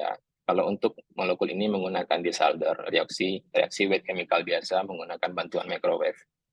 Dan ternyata memang terbukti meningkatkan beberapa efisiensi, terutama di bidang elektrokatalisis, karena molekul ini memperkenalkan nitrogen yang juga meningkatkan kemampuan untuk uptake ke kation metal, sehingga jumlah metal itu lebih banyak dengan ukuran yang kecil-kecil seperti itu, tanpa harus meningkatkan konsentrasi pada waktu deposisi. Contoh lain dari modifikasi ini juga menggunakan elektrokimia. Jadi simpelnya menggunakan potensiostat, kami meletakkan molekulnya, bentuk reaksinya seperti ini. Dan juga menggunakan potensiostat lagi, kami juga menggunakan potensiostat untuk elektrodeposisi. Bisa menggunakan yang kami kembangkan saat ini adalah AU, emas, dan juga silver. Dan juga itu yang kedua. Yang ketiga, untuk pengujian di bidang elektrokatalisis misalnya, itu juga masih menggunakan potensiostat. Dan sistem dan konfigurasinya masih sama, hanya berbeda mediumnya saja. Dan juga untuk pengujian lain seperti stability juga masih menggunakan potensiostat. Jadi bisa dibilang dari awal, pengujian dari sintesis awal sampai pengujian menengah sampai pengujian akhir, di sini peran dari elektrokimia itu sangat besar dan menggunakan potensiostat keseluruhan. Dan menariknya dari penelitian seperti ini, kita bisa tahu performa akhir dari material yang kita bikin, kita modifikasi, sel yang kita modifikasi itu kita sudah bisa tahu langsung setelah menyelesaikan sintesis ini. Dan memang sintesis ini membutuhkan waktu yang relatif sangat singkat sebenarnya. Seperti fungsionalisasi ini hanya sekitar beberapa menit, paling lama 4 menit, dan elektrodeposisi itu bisa di bawah 1 detik. Jadi ketika ditekan kursor itu sudah jadi metal nanopartikel di permukaan grafen. Dan untuk pengujian elektrokatalisis juga hanya dengan 1 cycle kita sudah bisa melihat efisiensinya. Nah, untuk superkapasitor, kenapa kami tertarik dan kenapa pada umumnya penelitian superkapasitor ini cukup berkembang karena memang fokusnya itu adalah perbandingan antara power dan energi density, di mana dia itu untuk energi di bawah di atas ini ya, di atas kapasitor konvensional, sementara untuk powernya di atas baterai, jadi diambil jalan tengah. Jadi kita butuh energy storage yang powernya cukup tinggi, tetapi energi density-nya bisa menyaingi baterai, sehingga ada beberapa penelitian dalam pengembangan superkapasitor, baik itu double layer atau pseudokapasitor yang melibatkan reaksi redox, dan ini melibatkan contohnya seperti conducting polimer atau metal oxide untuk memperkenalkan kapasitan tambahan atau pseudokapasitan untuk superkapasitor. Dan ada juga jalan tengahnya menggunakan hybrid kapasitor, yaitu gabungan dari double layer dan pseudokapasitor. Nah, metode sintesisnya mungkin bisa diamati dari skema ini. Cukup simpel sebenarnya. Untuk kalau bermain di materialnya bisa binary, ternary, atau quaternary. Simpelnya itu, maksudnya itu bisa 2 material, 3 gabungan, seperti grafen, polimer, dan metal misalnya, atau bahkan 4, grafen, polimer, metal, dan metal oxide, atau yang lain, atau molekul yang lain, seperti itu. Dan sintesisnya itu bisa menggunakan electrospinning, terutama untuk yang berfokus ke polymer base, yang nantinya menjadi salah satu tujuan kami untuk menciptakan prototipe fleksibel superkapasitor yang basicnya itu grafen dan polimer. Dan testing metodenya itu pada umumnya fokusnya itu kepada kemampuan dalam menyimpan kapasitasnya itu, dan juga dan yang kedua yang paling difokuskan itu adalah cycle stability-nya. Kenapa spesifik kapasitan dan cycle stability itu penting dan harus dilakukan keduanya? Karena sebenarnya mudah sekali untuk meningkatkan kapasitan itu, spesifik kapasitan. Namun seperti contohnya menambahkan polimer, tapi itu kadang harus mengorbankan cycling stability-nya. Seperti contohnya ketika charging, discharging. Setiap kita charge, kita discharge gitu, penurunan kapasitasnya berapa gitu. Jadi semakin banyak polimer, biasanya kecenderungan itu kapasitas naik tinggi, tetapi stabilitasnya jauh turun. Nah, jadi harus dicari jalan tengah di sini, bahkan kadang ditambahkan metal nanopartikel seperti ini, ternary nanokomposit misalnya, atau mungkin menggunakan fungsionalisasi yang sebelumnya digambarkan. Nah, salah satu yang kami lakukan, kenapa penting difungsionalisasi terlebih dahulu, itu harapannya simpel saja. Ini di kiri itu konvensional, yaitu langsung grafen itu ditambahkan polimer. Contohnya PPY itu polipirol. Nah, bentuknya akan kira-kira seperti inilah, gambaran skema saja. Dan yang kami tuju adalah difungsionalisasi terlebih dahulu sehingga layar grafen itu terjaga. Dan ketika kita fungsionalisasi, polimer itu lebih merata di seluruh permukaan grafen. Jadi tidak menumpuk di satu-satu tempat saja gitu. Dan semua akses di interlayer grafen itu terakses setelah difungsionalisasi. Nah, contohnya seperti ini. Fungsionalisasinya menggunakan molekul bitiridin tetrazin dan ditambahkan polimer menggunakan elektropolimerisasi, kembali menggunakan potenstat juga seperti ini. Dan bisa diukur dengan melihat perubahan arusnya terhadap potensial. Nah, berikut skema penelitian yang tentang superkapasitor. Gambarannya, kita menggunakan 3 elektroda, grafen misalnya seperti ini, terus kita masukkan ke dalam larutan yang berisi pirol dalam konsentrasi tertentu, dan diberikan tegangan, sehingga akan menghasilkan kurva seperti ini. Kurvanya ini berjalan seperti ini, naik ke atas, balik lagi, dan seiring berjalan waktu dia akan mengembang. Jadi ini per cycle dia itu terus mengembang ke atas, yang di bawah juga mengembang ke atas. Nah, kurva ini bermanfaat juga selain sebagai indikasi bahwa polimer sudah terdapat di permukaan grafen, juga menjadi indikasi berapa massa dari polimer tersebut yang sudah terelektropolimerisasi menggunakan persamaan ini, yaitu konsentrasi dan charge-nya itu berdasarkan integrasi dari kurva. dan dibagi 2,3. Sehingga dari contoh penelitian kami, contohnya misalnya dari sekitar 60 mikrogram grafen, itu kita bisa sintesis polimer itu sekitar 16 mikrogram. Dan ini yang paling optimal sejauh ini untuk stabilitasnya. Dan ini salah satu contoh hasil ya, grafik antara current dengan potensial. Di sini kita bisa melihat perubahan atau peningkatan kapasitas. Nah, FGS ini artinya functionalized graphene sheet. Itu ini grafen murni. Dan yang merah itu grafen yang difungsionalisasi. Dan yang biru itu grafen dengan polimer saja. Dan yang hijau grafen yang sudah difungsionalisasi dengan polimer. Dari sini kita bisa mendapatkan angka, yaitu kapasitasnya berdasarkan persamaan ini. Di masing-masing medium kita sudah mempelajari berapakah spesifik kapasitas farad per gramnya kita bisa dapatkan.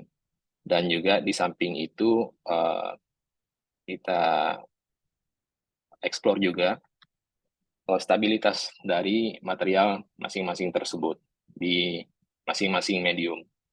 Dan ini memang harus menjadi perhatian karena untuk peningkatan kapasitas harus diiringi dengan peningkatan stabilitas juga.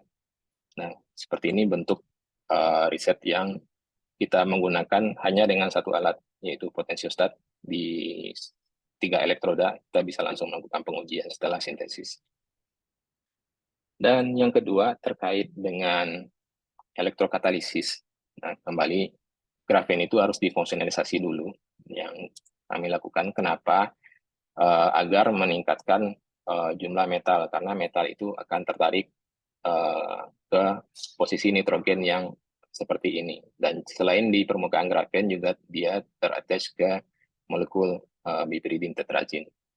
Dan elektrodeposisi metal ini menggunakan elektrosintesis juga, di mana kelebihannya itu kita tidak menggunakan stabilizer ketika sintesis, dan juga sintesisnya sangat cepat, bisa di skala waktu 0,5 detik.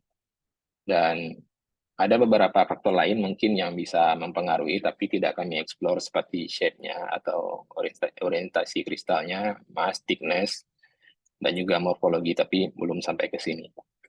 Dan aplikasi sejauh ini yang sudah kami explore yaitu di elektrokatalisis reaksi reduksi oksigen, dan juga di deteksi molekul menggunakan Raman spektroskopi atau yang disebut dengan surface enhanced Raman spektroskopi. Nah, desain eksperimennya juga masih tetap sama seperti superkapasitor, hanya berbeda medium. Seperti contohnya di gambar kanan paling bawah, untuk elektroda posisi metal, pertama kita harus melihat dulu potensialnya yang akan kita gunakan berapa. Dan itu sangat simpel, cukup dengan melakukan cyclic voltammetry namanya, yaitu kita melihat perubahan arus terhadap rentang potensial yang diberikan.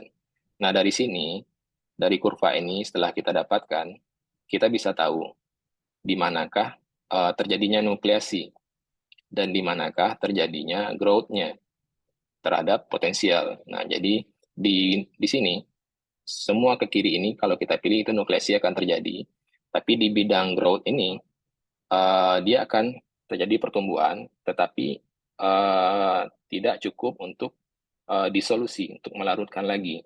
Nah, seperti contohnya kalau kita menggunakan potensial yang lebih kanan seperti di sini. Dan ini tidak recommend untuk digunakan karena tidak akan terjadi nukleasi, bahkan hanya akan bisa saja menjadi dissolution terhadap misalnya untuk sintesis Ag yang menggunakan AgNO3. Nah, berikut contoh hasil yang karakterisasi yang paling penting. Ya, tentunya kami juga menggunakan beberapa karakterisasi standar seperti XRD, TEM, SEM, dan segala macam. Di XPS kami melihat fokusnya itu di persentase atomnya. Nah, setelah difungsionalisasi, peningkatan silvernya berapa, dan juga terutama melihat persentase nitrogennya. Apakah benar si piperidin tetragin itu sudah terattach ke permukaan grafen dan juga sekaligus untuk mendeteksi kehadiran silver sebenarnya walaupun itu bisa menggunakan XRD. Dan di elektroda posisi ini kita bisa kombinasi selain konsentrasi, kita bisa kombinasi potensial dan waktu deposisi. Contohnya ketika kita menggunakan sangat negatif, potensialnya sangat ke kiri seperti ini, dalam waktu 1 menit, kita akan mendapatkan silver yang ukurannya lebih besar dibandingkan yang menggunakan potensial yang lebih rendah. Nah, di sini kenapa menggunakan 2 potensial? Di sini maksudnya potensial yang ini itu adalah untuk nukleasi. Dan potensial yang ini itu berada di rentang ini karena itu berguna untuk growth, tetapi tidak ada disolusi. Jadi ini untuk meningkatkan keseragaman ukuran partikel yang akan terdeposisi ke permukaan grafen. Nah, berikut adalah gambar dari TEM dan juga HRTEM. STEM dan HRTEM. Dan kembali untuk efisiensi di fungsi elektrokatalisis masih menggunakan alat yang sama. Dengan hanya running CV, kita bisa melihat efisiensinya. Di sini kita lihat dari peak ini. Ya, jadi semakin dia positif, karena cycle-nya itu mulai dari sini. Yang positif dia ke kiri, lalu ke kanan lagi. Jadi semakin awal peak-nya ini berarti efisiensinya semakin tinggi sebagai material katalis untuk yang nantinya bisa support untuk berbagai skema reaksinya. Itu ada 4 macam. Salah satunya ada untuk hydrogen production atau hydrogen peroxide production seperti itu. Dan memang terbukti ketika difungsionalisasi dibandingkan dengan yang tidak difungsionalisasi, ini grafen yang rasionya 1:13 antara karbon dengan oksigen. Dan memang yang difungsionalisasi itu jauh lebih efisien.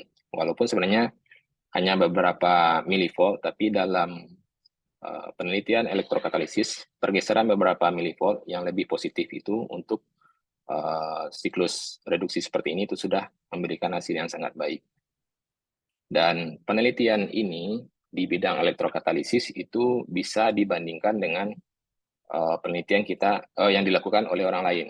Jadi kita bisa tahu posisi kita di dunia itu di mana. Berbeda dengan yang sebelumnya tadi tentang superkapasitor, kita cenderung agak susah untuk mengetahui kita di mana gitu. Berbeda dengan elektrokatalisis atau mungkin yang familiar dengan efisiensi, misalnya di solar cell gitu, yang semuanya itu jelas efisiensinya berapa. Kalau di superkapasitor, banyak sekali hal-hal lain gitu yang terkait dengan berapa performanya. Seperti kapasitas itu, dalam pengukuran kapasitas, umumnya paper itu menggunakan metode-metode yang berbeda, seperti contohnya mediumnya berbeda, elektrolitnya berbeda, current density-nya beda, dan juga misalnya rasio antara grafen dengan polimernya juga berbeda, dan itu mempengaruhi stabilitas. Jadi agak susah untuk mengetahui posisi kita di dunia itu di mana, perkembangan kita di mana. Hanya kita bisa tahu optimasi kita itu sudah seberapa gitu dibandingkan grafen yang murni, kalau itu sudah bisa dibandingkan. Dan untuk elektrokatalisis kita bisa tahu asalkan kita punya referensi elektroda yang digunakan secara umum. Dan memang kebetulan beberapa kita belum punya di sini, tapi salah satu yang standar sudah ada, setidaknya. Ya seperti itu untuk grafen yang difungsionalisasi. Dan yang terakhir itu terkait dengan deteksi molekul menggunakan Raman spektroskopi atau sekarang disebut dengan surface enhanced Raman scattering atau spektroskopi. Yang kelebihannya itu sangat sensitif, bahkan bisa mendeteksi satu molekul. Dan grafen di sini juga menjadi salah satu kandidat yang sangat cocok untuk menjadi substrat. Dan kebetulan karena kita menggunakan metal silver nanopartikel dan bisa dikontrol ukurannya, sehingga menjadi salah satu penelitian kita juga. Karena di bidang search ukuran itu sangat berpengaruh. Terlalu besar juga tidak bagus karena bisa mengurangi luas permukaan, dan terlalu kecil juga tidak favorable gitu. Jadi ada titik tengahnya di salah satu penelitian yang menjadi acuan kami, yang memang kebetulan kami sudah bisa, dan kebetulan memang sama rata-rata ukuran partikelnya untuk pengembangan ini. Nah, salah satu seperti ini bentuknya pengukuran untuk deteksi molekul. Pertama, di grafen yang sudah ada silver, itu dia mati. Di sini, gambar VSEM. Ini silver yang warna putih. Dan ini sudah dicek menggunakan AFM. Posisi silvernya. Dan kebetulan memang VSEM itu kopling dengan Raman, jadi bisa langsung diukur. Dan ini posisi yang tidak ada grafennya. Jadi di Raman itu biasanya ada 2 peak, G-band, D-band gitu, yang sering digunakan untuk karakterisasi grafen. Dan kita ingin melihat dulu apakah benar si silver ini memberikan pengaruh peningkatan signal terhadap signalnya si grafen. Jadi di sini yang ada silvernya, yang tidak ada silver, maaf sebelumnya, ini peaknya seperti ini intensitasnya. Dan ketika yang ada silver, peningkatan intensitasnya itu lumayan cukup tinggi. Nah, jadi hipotesis di sini sudah terdukung dan bisa digunakan untuk pendeteksi molekul tertentu. Dan kita menggunakan analyte atau molekul yang diuji itu adalah thiophenol. Caranya, pertama grafen yang sudah ada silver itu dicelupkan ke larutan yang ada thiophenolnya, lalu dicuci sampai bersih. Dan dilakukan pengukuran Raman. Dan di sini kita bisa lihat antara yang ada silver dengan yang tidak ada silver. Yang tidak ada silver yang hitam, dan yang ada itu yang merah. Adanya tambahan peak. Dan ini diyakini adalah karena adanya peningkatan peak atau deteksi kehadiran thiophenol di permukaan grafen yang diberikan oleh atau fungsi dari kehadiran silver tersebut. Nah, seperti itu. Oke, baik. Untuk kesimpulan secara umum, kami sejauh ini sudah explore untuk superkapasitor, grafennya itu difungsionalisasi terlebih dahulu sebelum ditambahkan conducting polymer. Dan juga setelah fungsionalisasi ini yang meningkatkan metal uptake, itu memberikan pengaruh terhadap peningkatan efisiensi untuk elektrokatalisis, dan juga menjadi substrat yang menjanjikan untuk surface enhanced Raman spektroskopi. Dan saat ini masih dilakukan beberapa penelitian yang terkait untuk peningkatan performa grafen sebelum kami mencapai device ke fleksibel superkapasitor dengan menukar beberapa material untuk fungsionalisasinya, dan juga menggunakan metal nanopartikel lain seperti emas contohnya. Di samping juga selain menggunakan elektrochemistry juga menggunakan sintesis menggunakan wet chemical, menggunakan gold nanocluster. Jadi nanocluster itu adalah gold yang ukurannya 2-3 nano. Jadi dibilangnya bukan gold nanopartikel lagi, tapi sudah disebut sebagai gold nanocluster karena sifatnya sudah mirip seperti molekul, seperti itu. Dan mungkin itu presentasi saya. Terima kasih. Saya kembalikan ke moderator. Baik, terima kasih Pak Yadi atas pemaparannya mengenai nanokomposit grafen untuk aplikasi superkapasitor dan elektrokatalisis. Baik, Bapak Ibu, selanjutnya adalah sesi tanya jawab untuk Pak Yadi. Apabila Bapak Ibu ada pertanyaan, silakan menggunakan feature raise hand-nya. Ketika sudah dipersilakan untuk membuka audio, sudah dipersilakan, silakan membuka audio dan memberikan pertanyaan, atau bisa juga melalui chat box. Apakah sudah ada yang ingin bertanya, Bapak Ibu? Baik, sambil menunggu pertanyaan ya, Pak Yahdi, izinkan saya bertanya mengenai yang dipaparkan tadi. selintas tadi saya mendengar tentang pseudokapasitor. Nah, itu bedanya apa ya dengan superkapasitor konvensional yang biasa kita bicarakan? Terima kasih. Oh, ya baik, Mbak Nadia. Pseudokapasitans itu biasanya diberikan oleh kehadiran conducting polimer, biasanya menggunakan polimer atau metal oksida. Itu dideteksi paling mudah itu menggunakan CV. Itu karena ada reaksi reduksi dan oksidasinya. Jadi kalau kita CV, mungkin bisa saya tampilkan hasilnya.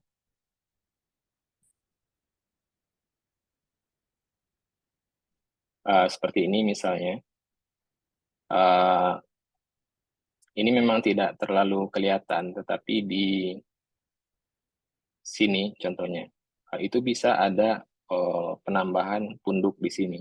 Dan itu ini memang ada sedikit, dan dicurigai ini memang pengaruh pseudokapasitannya dari si conducting polymer, walaupun ia sedikit. Jadi ada seperti reaksi kimia yang terjadi, sehingga karena ada reaksi kimia tersebut, makanya si yang disebabkan oleh polimer itu, makanya itu berpengaruh terhadap stabilitas. Berbeda dengan kapasitor yang konvensional yang hanya transfer ion gitu. Jadi tidak ada reaksi kimia sama sekali di sana. Yang misalnya kita hanya menggunakan grafen saja, itu cycle-nya bisa sampai 1 juta kali itu tanpa penurunan kapasitas sama sekali. Dan bahkan uniknya kapasitasnya itu makin lama di charging dia malah naik gitu. Dan memang ini salah satu jadi problem kami saat ini, kenapa kapasitas yang kami observe saat ini itu dia naik, karena kami menggunakan molekul yang lain. Tapi memang tidak bisa ditampilkan hasilnya di sini, karena katanya kalau yang lagi jalan nggak boleh di-publish dulu gitu. Nah, seperti itu. Dan ini masih menjadi pertanyaan kami, dan sampai sekarang sudah berjalan 2 bulan kami explore apakah memang si molekul ini, bahkan ini bukan polimer, bukan metal oxide, kenapa dia bisa memberikan pseudokapasitan. Nah, kami rada bingung juga apakah dia elektroaktif atau bagaimana. Nah, seperti itu. Nah, tapi seperti tadi, ketika ada pseudokapasitan, kapasitasnya naik, tapi karena ada reaksi kimia, yang namanya reaksi kimia ya itu ada panasnya, ada segala macam yang terlibat, terus berhubungan dengan durability, sehingga stabilitasnya tentu akan berkurang cukup signifikan. Jadi beberapa cycle saja, terutama biasanya tren di superkapasitor ketika kami uji, penurunan kapasitas itu paling tinggi persentasenya di awal-awal. Jadi 20% pertama itu di cycle-cycle awal. Nah, sebelum dia mencapai kestabilan, dan itu turunnya akan gradual lebih rendah gitu setiap cycle-nya, seperti itu. Baik, Ya, terima begitu. kasih Pak Yadi atas jawabannya. Baik, selanjutnya ada pertanyaan dari Pak Robert. Silahkan. Silahkan ditanyakan, Pak. Iya, terima kasih. Mas Yadi, ini luar biasa penelitiannya. Saya mau menanyakan mengenai functionalist grafin dengan AG untuk search ya. Ini menarik. Di sini kan sudah dilakukan.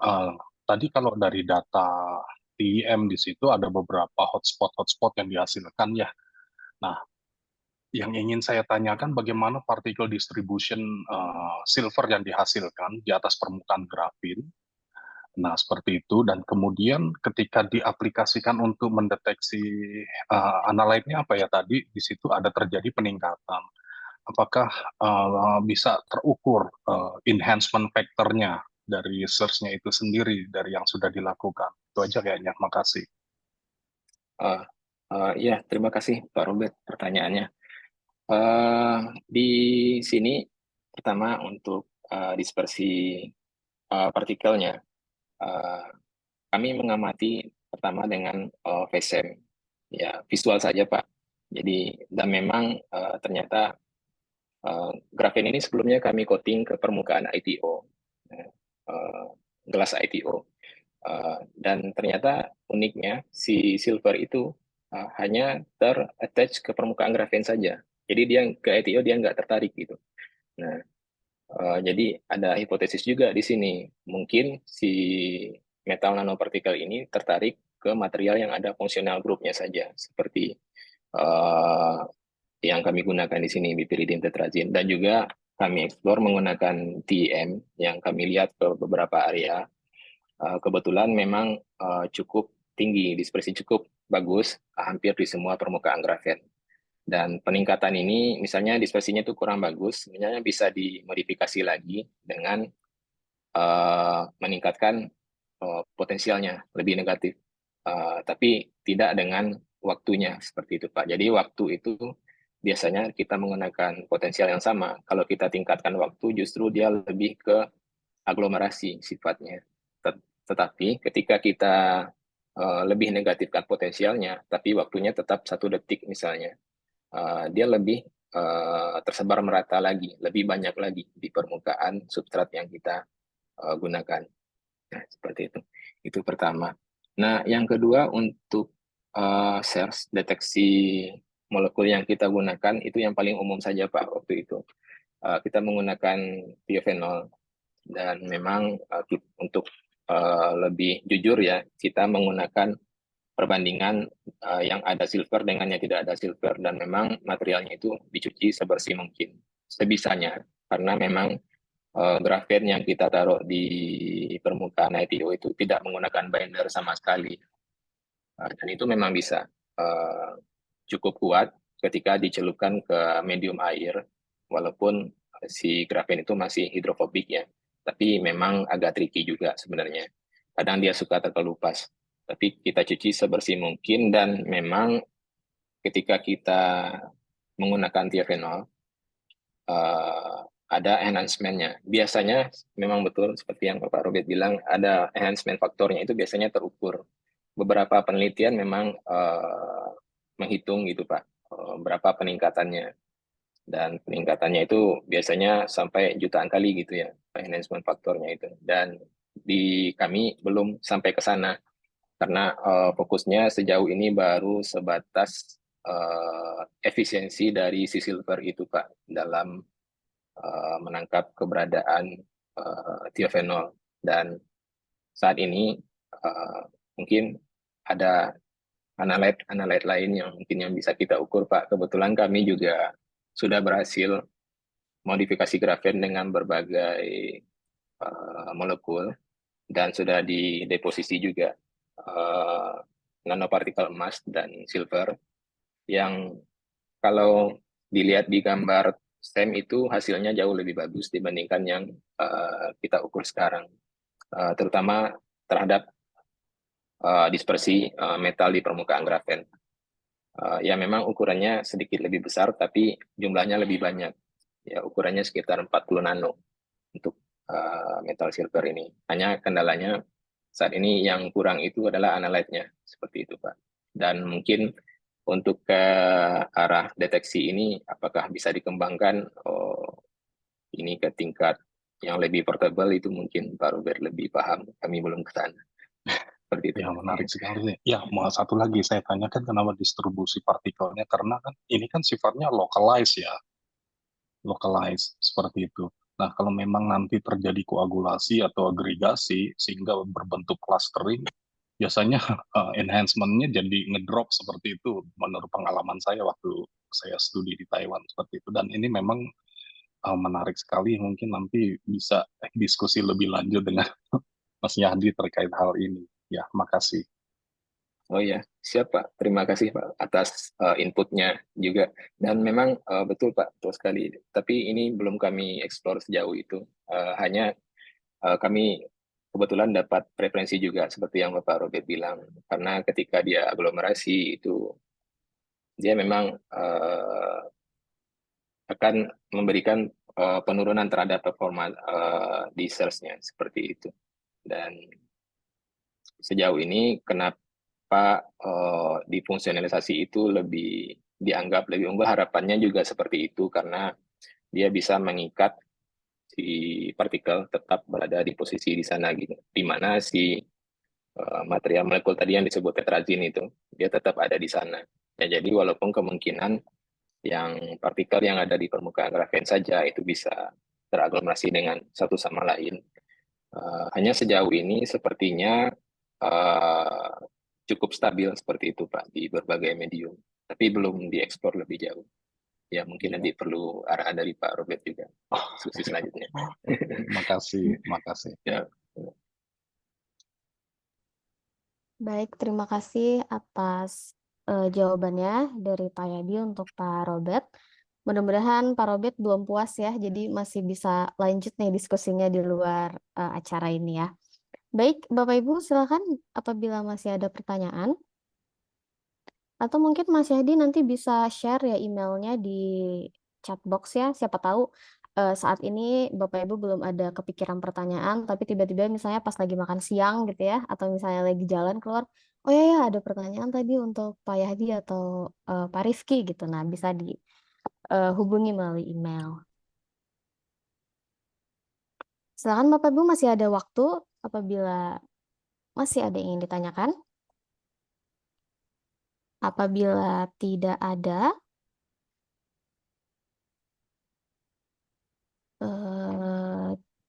izinkan saya menutup sesi kali ini. Terima kasih Pak Yadi atas pemaparannya yang sangat insightful tentunya ya, membuka banyak pintu diskusi harapannya.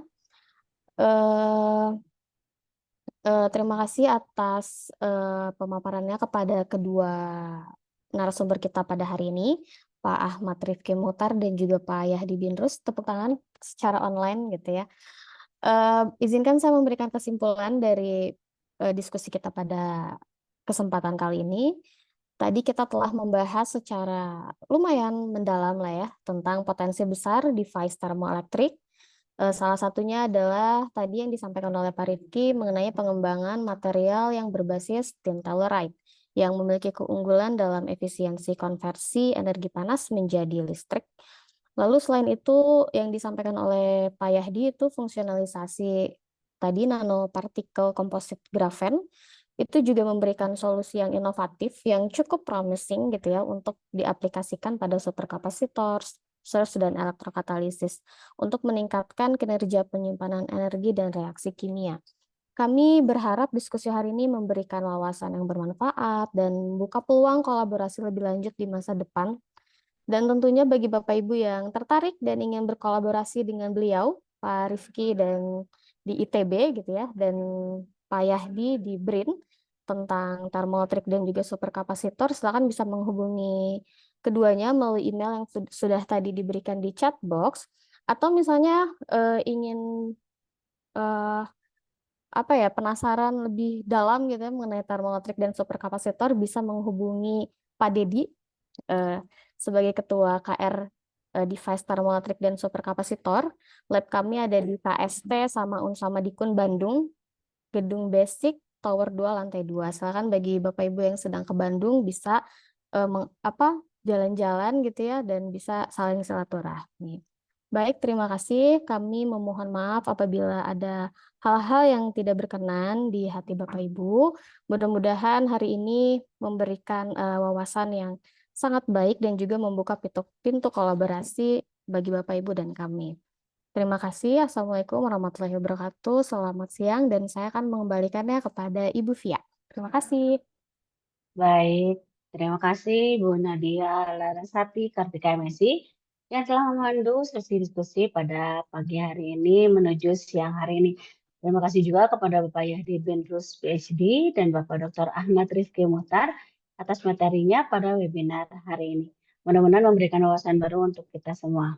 Dengan berakhirnya sesi diskusi, maka selesai pula acara webinar kita siang hari ini. Kami mengucapkan terima kasih atas partisipasi seluruh pihak. Jangan lupa untuk hadir kembali di webinar edisi ke-8 Sistem dengan topik yang sama menariknya. Mohon maaf jika ada kekurangan selama acara ini berlangsung. Akhir kata, wassalamualaikum warahmatullahi wabarakatuh. Terima kasih Bapak dan Ibu.